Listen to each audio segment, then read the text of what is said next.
Welcome, everyone. I'm Marla Miller from marlamiller.com, and I'm presenting another Marla Miller Talks to Authors and Content Creators. Um, this is a beta version of what I hope will become a podcast that attracts writers and content creators, because as you all know, if you didn't, there's a lot of us out here. And last year alone, 4 million books were sold. 4 million. To give a context, when I entered writing, when I was entering my midlife and I entered the writing profession in 1990, 100 to 125 books maximum were published a year. So between 125 to 4 million, it's a lot of writers, and we need to support each other because I always say writing a story is the easy part. Selling it is a whole nother kettle of fish. And so this podcast is aimed at those of us who came into the writing life in midlife. In other words, we had other careers before we shifted to the writing life. And most of us have a hand in our former as well as our current because we have to in order to pay bills. It's just the reality of the writing life. And frankly, it's always been like that. I know that people think, oh gosh, I'm going to write a novel and I'm going to become a bestseller and I'll be on Easy Street. It just doesn't happen. It never really has. It only, as Barney Conrad said during one of the Santa Barbara Writers Conferences that I attended in the 90s, he said there were 400 of us in the audience. And he said, okay, look around. It was the first day of the conference. He said, okay, look around. And there's 400 of you. And out of and that's the good news because you're here learning. The bad news is that out of the 400, maybe 1 to 3 will get contracts from New York. So it's always been tough.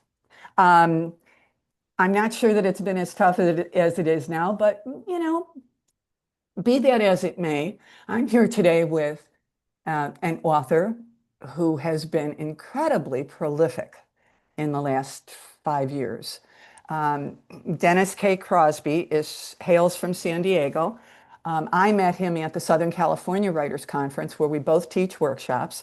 I don't read much horror, and he was offering a workshop, and I was literally walking by, and I heard something that attracted my attention. I walked in, I crept in the back, and I listened to him, and I went, "Oh, yeah, horror is, that may be the backdrop, that may be the setting, but it's character driven. It's about people or whatever people they create in their genre." And you and another writer who I've also interviewed, and he's from the Santa Barbara Writers Conference. Um, I read one of his, and his was sci-fi. I mean, really sci-fi. And again, I said to Rick, "Oh, okay. I can relate to these people." And so, Mhm. with that, I want to give people just a bit of a bio, if I may, on Dennis. As I said, he comes from the behavioral sciences profession. He has taught at the college level. He works in the nonprofit sector in San Diego. I believe now he's segueing to another job in order to, just pay bills. And if you're going to do that if you're going to work outside of writing stories, I can't think of a better place to hang out than in the nonprofit sector because, boy, we need help. You know, we need Definitely. help. And so I could go on and say, his master's degree and all of that. I won't. Instead, I want to read and you'll have to excuse me because I'm I'm on my iPhone, and those of you who know me know that. Hold on, hold on, just a sec. Okay, so Dennis has 3 books out now. It's a series. The first one is called Death's Legacy. The second, Death's Debt, and the third, Death's Despair. You like D's? And so let me give you an overview. His series are urban fantasy supernatural thrillers that bring magic and mythology into the real world. They are a culmination of my love of Greek mythology, my fear of death, and my studies in psychology, as each book looks at my main character's understanding and acceptance of who she is and ultimately who she needs to be. Book one was published in 2020, book two in 2021, and book three in 2023. Dennis is currently working on the fourth book in the series. In the meantime, he's had 19 short stories published, with 20, 21, and 22 coming over the next few months. Welcome to Marla Miller Talks to Authors and Content Creators, Dennis Crosby. Where the hell do you find the time? Well, first, I'm thrilled to be here. Thanks for the invite. Um, as far as the time, I mean, I was watching I think it was an interview with Tanana Dew, and she was talking about, she's a professor at UCLA. She teaches there. She writes. I mean, she's just amazing, and she talks about finding the time. And one of the things she said that I really love, she uses this phrase called writing in the margins. Ah, So you're writing when you can. You yeah. got a lunch break, you got a 10-minute break. You're sitting in a car waiting for somebody while you're picking them up at the airport, and you jot some notes down, or you Mhm. make a recording about something that's on your mind. You find those little moments to try to put some things together. And then I think over time you just kind of figure out which portions of the day really work for you. Like, I know I'm not a morning person, so Okay. I got a lot of friends who are getting up at like 4 or 5 in the morning Me. and they're writing for a couple of hours before Yeah. they go to work. Yeah. That'll never be me. I hear I'm not you. a morning person. Yeah. I can work after work hours, provided it wasn't like a truly stressful day. Yeah. Um, and I tend to write, depending on what I'm writing, it's very rare that I write at home. It's usually like at a coffee shop. I'm kind of that Is that cliche. So right? yeah, we got a place in San Diego called the Stats. There's actually three locations. And it's a Lestat's Coffee House. They've got great coffee, tea. They got snacks. It's a pretty open atmosphere, Yeah. and I can write there. And even though there's people talking and having meetings and whatever, I don't get really distracted. I just like I can kind of tune in and get some stuff done for a few hours. So That's always amazing to me that people can write. I think of a mutual friend of ours, Gail Carline, can go to a mhm, coffee shop and she can write.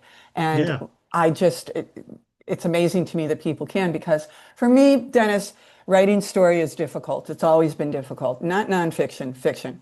yeah, Um, and and so I circle the desk a lot, hmm, before I put my butt down to write. And I've always been like that. But if I have distractions, I'm a little ADHD, hmm, it's like, oh, look at that. Oh, look at, so that's no good for me, but it's been successful for you because in 5 years, you've written three novels and published them. Kudos to you. That's terrific. I want to talk about, uh, yeah, first of all, you have a female protagonist, and so hmm, I'm nosy, Dennis. there, I need to know how that evolved in your storytelling. yeah, And also, if you can, during the course of our exchange, if you can talk about how your professional life before you became an author has informed the themes, maybe even the characters, the plot of hmm. of your fictional writing. So take it away. Tell me about when you decided to write your first novel. Um, that's a long answer. We've got So time. I grew up as a kind of a creative kid. I mean, my mind was always everywhere. Um, I grew up watching, Star Trek and reading comic books and loving sci-fi and fantasy. But I also grew up watching Taxi and MASH, and like Mhm. all of these. Like I'm just this kind of pop culture person. Mhm. When I was maybe, I think it was 8 or 9, I saw Clash of the Titans for the first time, Mhm. the original with Harry Hamlin and Laurence Olivier. I saw that movie once over the course of one summer, 22 times. Did Every you? time it was on Wow. cable, I watched that movie, and I fell in love with the genre. I fell Yep. in love with these stories of Greek mythology. And it was also around that same time that my mother's best friends had come back from their honeymoon. They'd gone to Greece, and they brought Mhm. me back this giant illustrated book of Greek myths. And I read Hmm. that thing cover to cover, I mean, throughout the course of my childhood. And Really? so, yeah, and I've always had this love of just fantasy and the what ifs. Mhm. And that stuck with me throughout my childhood, into my teens, into my adult years. If it's got something to do with magic or immortality or whatever, I'm probably going to be the one watching it, reading it, checking it out, and if it's good, I'm gonna support it. I'm gonna love it probably. Interesting. Let Um, me, if you don't mind, let me, yeah. when you said what if, I had the pleasure of interviewing Mary Higgins Clark years ago when Hmm. I was a columnist, yeah, in Newport. And someone in the audience, she was pitching a book, one of her Yeah. gazillion, and someone in the audience said, how do you write? How do you start it? And she said, it's very simple. This from a master craftswoman. She said,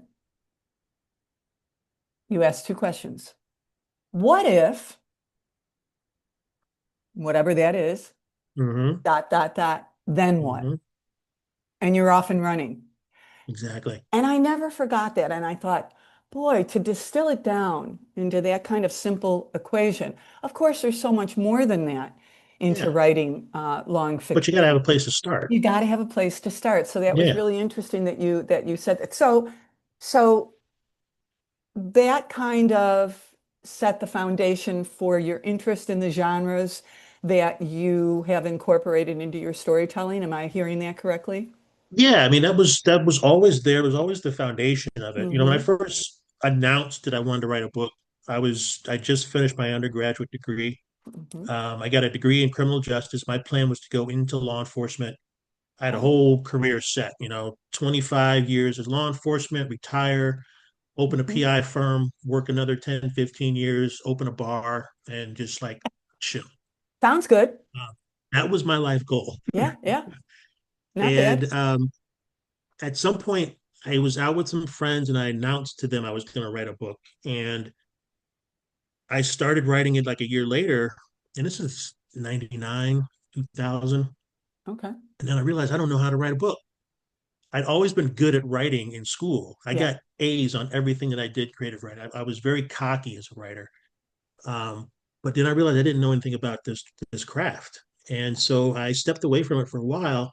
I started writing poetry a lot, thinking I would get into like this whole slam poetry thing. Yeah, it was big in the early Oh, it's huge, 2000s, right? huge. And especially in Chicago, it's a place called the Green Mill. Okay. It's a bar, a lounge. Hmm. It's up on the north side. It's on Lawrence Avenue, and I'm blanking on the cross street right now, but I love this place. It's a jazz lounge, but like once a week they had poetry slams going on. Yep. And I would go and listen to these people perform. And I'm like, one day I'm going to get up there. One day I'm going to do it. And I think, over the course of the next few years, I wrote probably 60, 75 poems and I never performed anything. Do you know I why? had, I had stage fright, Yeah. Yeah. stage fright and a fear of like sharing that part of me. Like Sure. everything was so personal. I just kind As of poetry is. kept it in. Exactly. Exactly. Hmm. And so once I got through all of that, I decided to kind of go back to the long form again. And this time I wanted to take it seriously. So I started taking workshops and really kind of learning the craft, Hmm. learning the difference between the craft of writing and the business of publishing. And that was huge for me. And it became like a real solid cornerstone once I left Chicago and moved to San Diego. I found like this whole writing community. It's very robust here and Sure is. it Yeah. crosses genres. It's not just there's a section of memoirists, there's a section of speculative fiction writers, there's horror, there's sci-fi, there's western, there's everything here, but they're all welcoming, right? They'll all kind of take you under their wing and tell you where to go. They'll tell you about this event, tell you about that.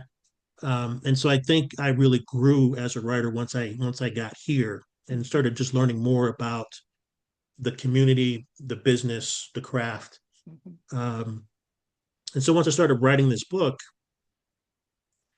I was able to kind of put all those things together. My love of mythology and magic and fantasy into everything I'd learned about the craft itself Mhm. and how to shape the story, how to create this character, how to tell her story in a way that honored her, but also honored the journey that she was on without cheating the reader, without putting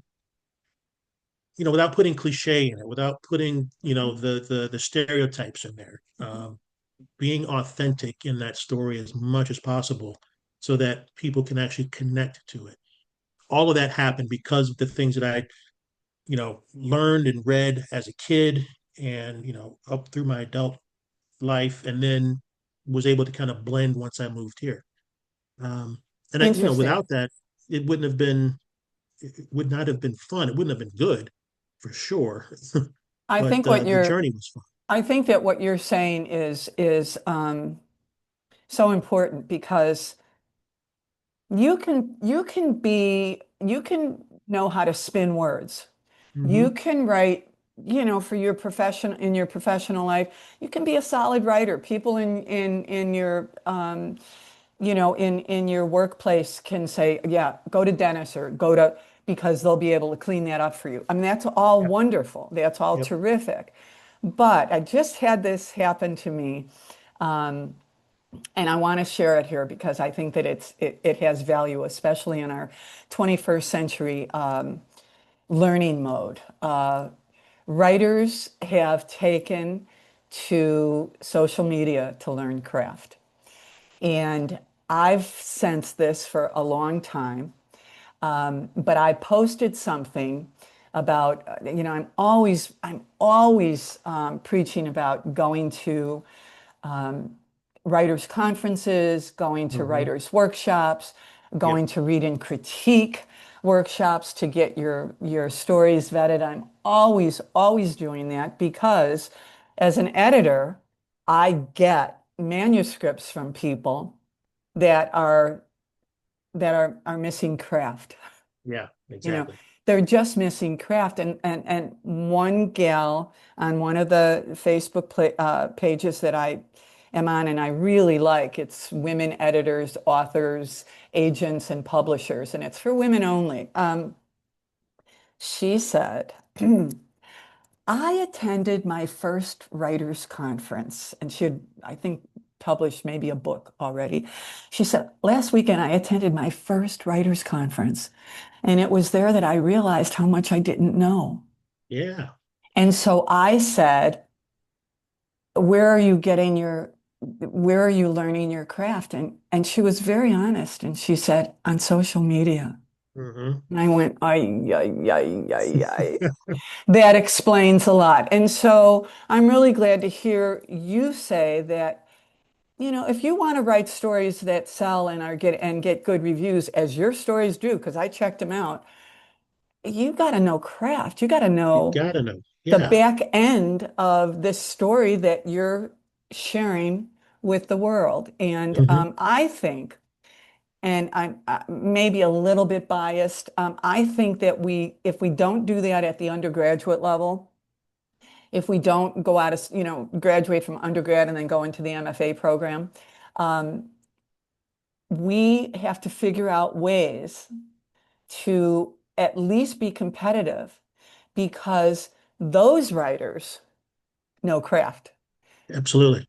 And those books, if they're not too ponderous, and some of them um, are going to get the attention. So those of us who have entered the writing life later really have to catch up. And I will tell you that when I moved here, the University of California in Irvine had an incredible writing program. They still do, but they had for adult learners.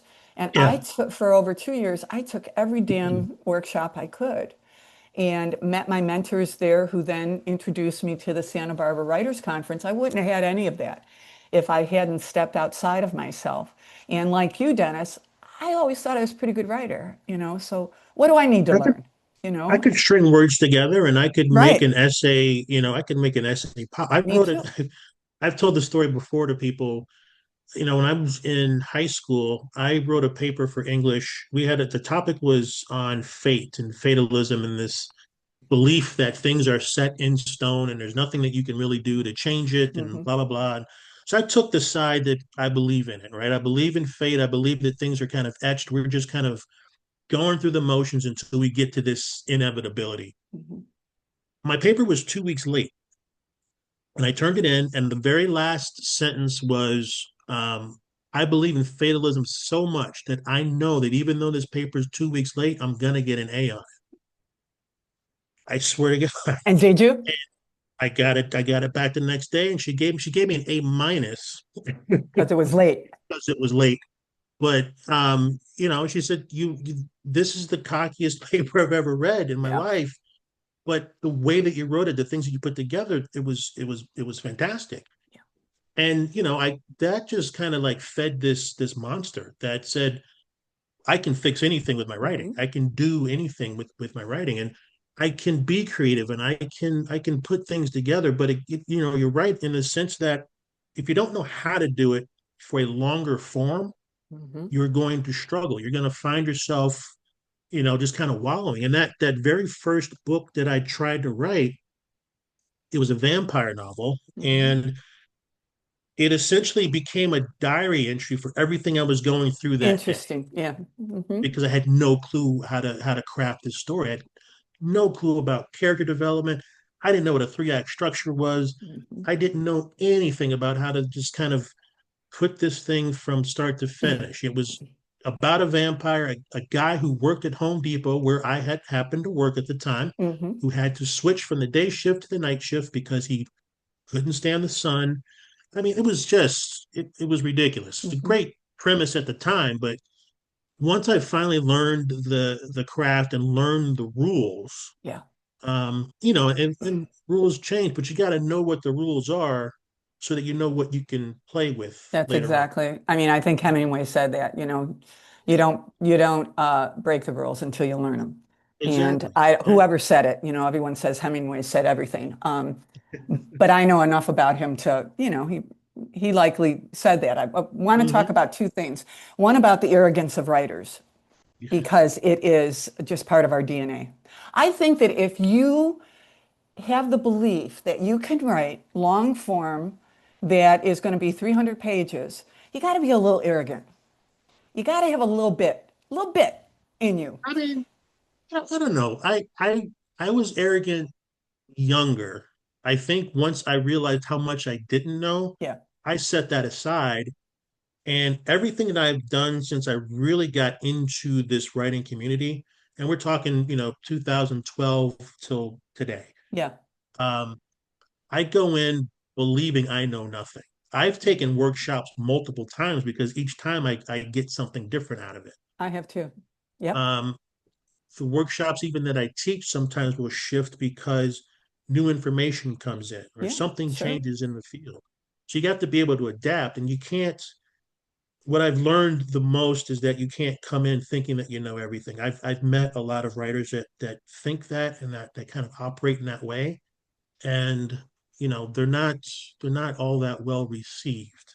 And I'm not I've even got talking their work. I'm talking about personally. Yeah, I hear you. And what I say in my workshops, and I learned this from mentors of mine, is that personalities of writers, I think that we share some things. We have some things in common. Yeah, And the way that it was explained to me was that, on one shoulder, we've got this angel whispering that you are the best. Nobody can tell a story like you. On the other shoulder, we've got a devil-like figure that's saying, "Are you kidding me? I mean, come on. Who do you yeah, think you are?" I got some humble pie delivered to me when I was still in my arrogant phase, when I came into writing in 1990, I had applied for a position. My instructor at UCI said, package these up. You'll be able to get a byline with these. And so I did. And he told me four small, newspapers, throwaways that I should pitch to. And so I did, and I got accepted. And she called me. This was before the internet, and she called me and she said, "Really like it." It was lifestyle, Yeah. and I had my kids were all babies back then, and she said, "I really like it, except your columns need to be cut." And I went, "Cut?" And she said, "Yeah." And I said, "Well, they've already been vetted by my instructor." And she said, "Yeah, I know, but your instructor isn't publishing a newspaper, and we only have this much room. So if you Yeah. can't cut these by 200 words, they were 850 words. I'm like, 200 words for each column?" And I said, "Frankly, I think they're as tight as they can be." And you know what she said? She said, "Okay, well, then I can't offer you the position." And I went, "Wait a minute." Wow. Yeah. I'll find a way. And I said, when do you need it?" And she said, "Tomorrow morning." And it was two Yeah. communities away from where I was living. And I had a brand new baby, Mhm. who I was still nursing. And I'll be damned, I stayed up, for most of that night and delivered it with baby in tow, and got the Exactly. job. And so I don't think that my concern is that writers aren't going through the paces in today's world as we had to do back then. And I'm not saying that everything from back then was better than it is today, but I do think Hmm. that writers got a lot more instruction and guidance, because if you're pitching to a magazine, you have to assume that those people know more than you do, Yeah, you know? exactly. And I go into every conference I go to, every workshop I go into, I go in, you have to go in with an open mind. If Mhm. you're going in thinking that you know everything, then there's no point in you even being there, Exactly. And so I go in ready to learn, to ask questions, to find Hmm. out the things that certainly might appeal to what I'm working on currently, but something that is going to hopefully expand my knowledge about Hmm. either that subject or my own process. And if I can't do that, then I need to find the workshop that really works for me. Doesn't mean that that workshop's not good. This means I don't need that right now in my career, or I don't need it Hmm. at that moment for whatever project I'm on. And so, without that open mind, without thinking, without realizing that you don't know everything, um, you'll struggle. You'll struggle. You'll take you'll not so much that easy road, but you'll take the road that looks easy, that looks like, well, they're doing it, so why can't I do it? Hmm. And again, I credit it with moving here. When I first got here in San Diego, I started going to this group called the Writers Coffee House, Hmm. which is it's a monthly meeting that's held here in San Diego at a local bookstore, led by Jonathan Mayberry, and we talk about the craft. We talk about the craft of writing. We talk about the business of publishing. And Hmm. I've been going to that meeting since its very first meeting back in Good. 2015. Yeah. And that also helped me kind of blend my knowledge of craft and business and realizing that they are two separate things, but two separate things I need to learn a lot about. You betcha. You can't master it because they change all the time, but you need to understand it and you need to Yep. respect it. You need to respect the fact that you're never going to know everything, but you'll know enough to keep going, and you'll know enough that you realize you have to keep learning about it every day. Yeah, and I think that master crafts people always say that they're always learning. I mean, I've heard, Exactly. I've heard Jody Pico say that. I've heard many of them say that. Hmm. I want to shift a little bit because I'm watching the time and I don't like to make these too long, but two things. Yeah. I want to know how you decided to uh, select a female protagonist. And then I also want to know about the theme of death, Yeah. that because that theme is also uh, it's central to my writing as well. So I just want to I'm nosy. I want to know. So tell me about your protagonist first, if you would. Well, this book, these books, his character Cassidy Simmons, she Hmm. was She was born during the time that I was in my MFA program. I was taking a screenwriting workshop, Oh, okay. and we were tasked with coming up with three log lines, and the log line that we liked the best would then be the script that we would work on throughout that course. Okay. And so I came up with this log line that said, after 20 years on the run, Cassidy Simmons has to return home to confront the man who killed her. Oh, I liked it so much that I forgot what the other two log lines were, but I shared oh, three that's of a them. winner. Yeah, I shared them with everybody. I shared them with my son, with my mom, with my friends, like people I knew that just kind of enjoyed reading. Yeah. Um, and they liked that one the best. And so that became the script that I worked on. And I learned two things. One, writing the script is hard, Hmm. and my hat is off to anyone that can do it. I did well in the course. I took screenwriting one and two, did well in both. The script came out okay, Hmm. but there wasn't enough in there. Like I loved this story and this character so much, I decided to shift my thesis, and I created Death's Legacy. That was my master's thesis, and I chose her because it was just the character that spoke to me. It wasn't Yeah. something that I went in saying I'm going to write a story about a woman. It Yeah. was You heard I do her. this thing. Yeah, exactly. I do this Yeah. thing where I Yeah. interview characters, right? If I have a character in mind, I interview them. This one I didn't have in mind at the time, but I started writing these questions down and I answered them as if I was the character. And that's how it just kind of laid out. That's My great. name is Cassidy. I'm a PI. I'm a former PI. So she's, a lot of my characters are private investigators. Um, she said I specialize in locating people. I'm an empath. It doesn't mean that I can like sense people. I can actually feel what they're feeling. And so we kind of dove into that a bit. And then she said, and I have this thing where I'm a reaper and I escort souls through the afterlife. Wow. And I started just kind of moving with that story in mind Creating with that that. world. Yeah, yeah. Mhm. And a lot of that is based on this fact that I have, I don't know if it's irrational, but I have a fear of death, and it's been there since I was a kid. Okay. And it's not so much that I fear dying; it's that I fear my physical body like being dead, but my mind's still working Oh, and like being trapped in this that's body. scary. Exactly, Oh exactly. yeah, you got my attention. Yeah. And so, when she's telling me she's a reaper of souls, and the idea of being a reaper is that she's escorting these souls. Like there's this recognition in these novels that yeah, the body's dead, but there's more. There's more Hmm. to us than that. And Hmm. it's her job, or was her job, to help those folks realize that and be okay, to feel at peace as they go from this life to the next life. So can I assume or posit that this has been a therapeutic experience for you personally?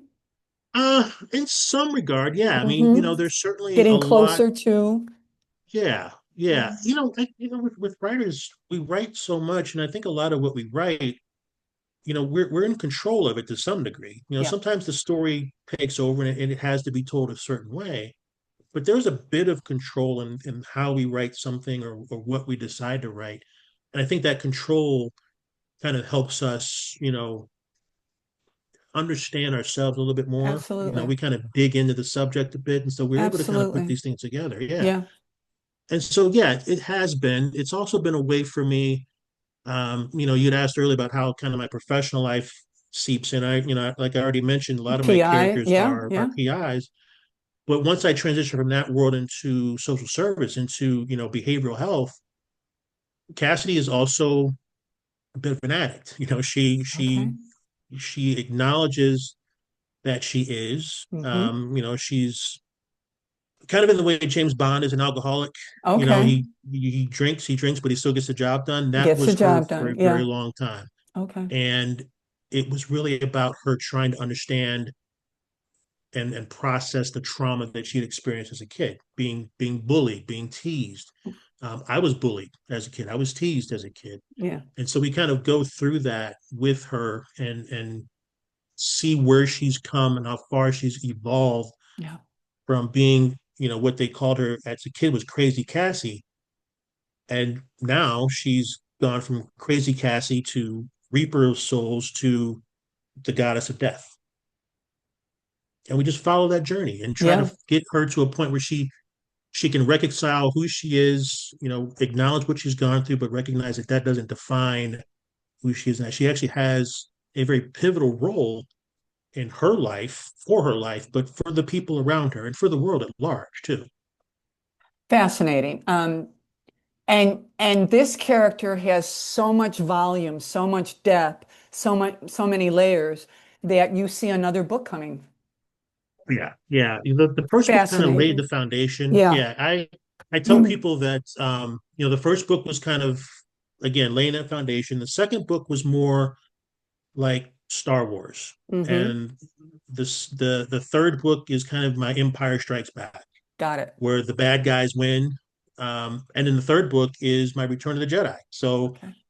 Cassie's coming back. She's coming back stronger than ever, and she's got to, set some things right and make these bad guys realize that, you don't get to be in charge today. Fascinating. I could sit here and talk to you for quite a while, Dennis. But I know from experience that I want people to listen to this. I want writers to listen to this because Yeah, we're offering, I think, useful information that hopefully will be helpful. However, people don't like really long videos. And so I try and keep mine to the 30 minute, and we're at the 30 absolutely. minute. And so I'm going to end this interview, but I want to let you know that when your next book comes out, if you want to come back on and talk, I would love that. Meanwhile, I will be posting this, in all the usual places, and I hope that you do too. Absolutely. And this was fun. I really appreciated talking to you about craft because craft is, writers out there, you got to learn it. I'm You sorry. do. You You might have a do. great imagination and you might be able to twirl words, but without craft, that thing is just going to get stuck. And The, you'll the either one leave thing, it, you'll walk away from it, or you'll continue with this murky mhm, story that you might even think is publishable, and then it will just sit there. And forever. right? And so I think that if this podcast has any utility, I hope it will be to give writers the messages that, first of all, you can start writing at any time of your life. Absolutely. And you bring your experiences with you, and they get rooted into your storytelling. They just do. And they take on all different forms as yours have. Yep. I'm romance fantasy, your horror, metaphysical, but the roots are in your real life. And I think that if you're going to tell a story that has any resonance to the larger community, we don't all have the same set of personality. We Mhm. don't have we're not all the same, but we relate to certain themes in life. Exactly. And that common thread, I think, is what connects writers and readers. I totally I've agree. gotten emails from people. My character's not only female, she's bisexual. And so I've had a lot of females that say, thank you so much for not trivializing her sexuality. Thank you Yeah. for not like digging into that. Thank you for showing that there's more to her than just that. And I think Hmm. it's important. You have to, it's about the character, right? The most important thing about the character should not be their gender, their sexual orientation. It should, unless that's what the story is about. Yeah. In this case, that's not what the story is. That's a part of who she is. And I tell people all the time, I could not have written this 20 years ago. Right. Right. You know, when I decided I wanted to be a writer, Yeah. this wasn't going to be able to come out. I had to go through and experience life. I had to go through and realize I didn't know what I was doing and Yep. take these workshops and learn from these experts. and continue to learn. Yeah, So without absolutely. that, you're gonna have a difficult time. So make part of your writing journey learning every day Learning. about something a little different. And of course, reading authors that you love because, Yes. picking up a book, one of my favorite authors is Jodi Picoult. I've spent the last 7 months reading 6 of her novels, and they're this Hmm. thick. Yeah. But man, I could never, ever reach her height. But she inspires me, Exactly. right? And Exactly. that's why writers read. And with that, I'm going to say adios. And thank you very much for your time, Dennis. Would you just end it with the titles of your 3 books in the series, please? Absolutely. First book is called Death's Legacy. Mhm. Second book is Death's Debt. And the third book is Death's Despair. Okay, And I'm working on book 4 right now, which is Death's Reckoning. cool. And where can listeners find these books to buy? I mean, everywhere. Okay, Amazon, Barnes and Noble. You can order them from your local bookstore, which I would absolutely love for you to I do. know. I tell people Go that to too. Yeah. Yeah, go to IndieBound, look up your local bookstore, and you can order it through them. The first 2 books are available on audio. All the books are available as ebook as well. So you can get them anywhere. Do you do your own audiobooks? No, Okay. no, no, no, Okay. no. I get Yeah, someone because far more skilled. well, I was thinking of it and I went, no, Yeah. no, no, no, no, no. But you have a very modulated voice, and I thought, well, maybe he does that. I'm too uh, ethnic. I'll leave it at that. I'll leave it at that. Dennis Crosby, it was my pleasure. Thank you for coming on Marla Miller Talks to authors and content creators. Thanks so much for having me. I really appreciate being here. My pleasure. Bye.